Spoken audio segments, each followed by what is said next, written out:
ओम नमः भगवते वासुदेवाय। ओम नमः भगवते वासुदेवाय। ओम नमः भगवते ओम नमः भगवते वासुदेवाय। नारायणं नमस्कृत्यं नरं चैव नरोत्तमम् देवीं सरस्वतीं व्यासं ततो जयमुदीरये। मुखं करोति वाचालं पङ्गुलङ्घयते गिरिं यत्कृपातमं वन्दे परमानन्दमाधवम्। नष्टप्रायेषु अभद्रेषु नित्यं भगवत सेवया भगवती उत्तम श्लोके भक्ति भवति नैष्टिके। कृष्णाय वासुदेवाय हरे परमात्मने प्रणतः क्लेशनाशाय गोविन्दाय नमो नमः। श्रीमद् भागवत स्कंद 7 अध्याय 7 श्लोक संख्या 23। देहस्तु सर्वसंगातो जगत त्रस्तुरिति द्विजाम् ऐत्रैव मृग्य पुरुष नेति नेति ततो त्यजन। यानी शब्द में बोला है देह शरीर तू मन किंतु सर्वसंघात 24টি তত্ত্বের সমন্বয় জগৎ গতিশীল তস্তু এবং স্থাবর ইতি এইভাবে দ্বিধা দুই প্রকার। অতএব এই বিষয়ে মৃগ্য অন্য শ্রেণীয় পুরুষ জীব আত্মা না ইতি এইভাবে না ইতি এইভাবে অর্থাৎ যা আত্মা নয় ত্যজন পরিত্যাগ করে। অনুবাদ প্রতিটি জীবের দুই প্রকার শরীর রয়েছে, পঞ্চভূতাত্মক স্থূল শরীর এবং মন বুদ্ধি ও অহংকারের দ্বারা রচিত সূক্ষ্ম শরীর। এই শরীরের মধ্যে রয়েছে চিন্ময় আত্মা।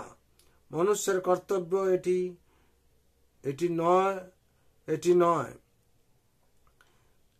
এইভাবে বিচার করে আত্মার অনুসন্ধান করা এবং এইভাবে চিন্ময় আত্মা ও জড় পদার্থের মধ্যে পার্থক্য নিরূপণ করা।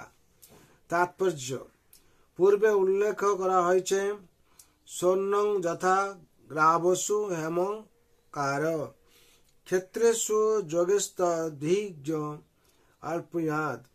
অভিজ্ঞ ব্যক্তি যেমন মাটি পরীক্ষা করে বুঝতে পারেন কোথায় স্বর্ণ রয়েছে এবং তারপর সেই স্থান খনন করে শুরু করেন। তারপর তিনি নাইট্রিক অ্যাসিড দিয়ে সেই পাথর বিশ্লেষণ করে স্বর্ণ পরীক্ষা করেন। তেমনি আত্মার অন্বেষণ করার জন্য সারা শরীরের বিশ্লেষণ করা মানুষের কর্তব্য। নিজের শরীর বিশ্লেষণ করার সময় মানুষের প্রশ্ন করা উচিত তার মাথাটি কি তার আত্মা, তার আঙ্গুলিগুলি কি তার আত্মা, তার হাতটি কি তার আত্মা ইত্যাদি। এইভাবে একে একে সমস্ত জড় তত্ত্ব এবং জড় উপাদানের সমন্বয়ে গঠিত শরীরটি অতিক্রম করতে হয়। তারপর কেউ যদি সত্যই দক্ষ হন এবং আচার্যকে অনুসরণ করেন তাহলে তিনি বুঝতে পারেন যে তিনি হচ্ছেন দেহের অভ্যন্তরে বিরাজমান চিন্ময় আত্মা। সর্বশ্রেষ্ঠ আচার্য শ্রীকৃষ্ণ ভগবদ গীতায়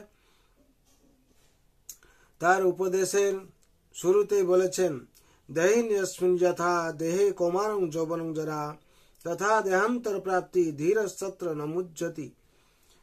দেহি যেভাবে কৌমার যৌবন এবং জরার মাধ্যমে দেহের রূপ পরিবর্তন করে চলে মৃত্যুকালে, তেমনি এই দেহি আত্মা এক দেহ থেকে অন্য কোন দেহে দেহান্তরিত হয়। স্থিতপ্রজ্ঞ পণ্ডিতেরা কখনো এই পরিবর্তনে মুহ্যমান হন না। শ্রীমদ্ ভাগবত 2:23 আত্মা দেহের মালিক এবং সে দেহের ভিতরে রয়েছে, সেটি হচ্ছে প্রকৃত বিশ্লেষণ। আত্মা কখনো শরীরের উপাদানগুলির সঙ্গে মিশ্রিত হয় না।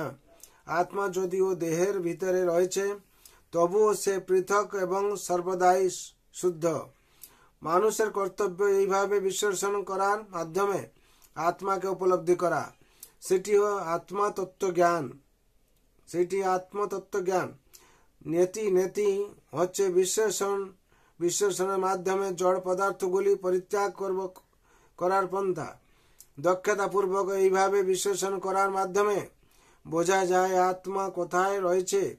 কিন্তু যে ব্যক্তি দক্ষ নয়, সে সোনা এবং মাটির অথবা আত্মা এবং জড় শরীরের পার্থক্য নিরূপণ করতে পারে না। হরি বল। এখানে 23 নম্বর শ্লোকের তাৎপর্য সম্পূর্ণ হলো। বিশেষ করে এখানে বলা হচ্ছে যে ভগবান যে আত্মারূপে স্বয়ং ভগবান হচ্ছেন পরমাত্মা, তিনি আত্মারূপে শরীরে থাকেন।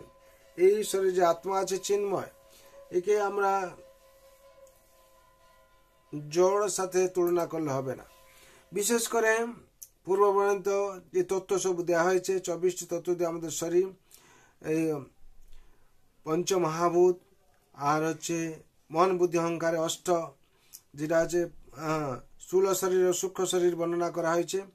বিশেষ করে আমরা যদি নিত্যম ভাগবত সেবা প্রত্যেক দিন ভাগবত পাঠ করি, এর ফলে আমরা এই সমস্ত জানতে পারব।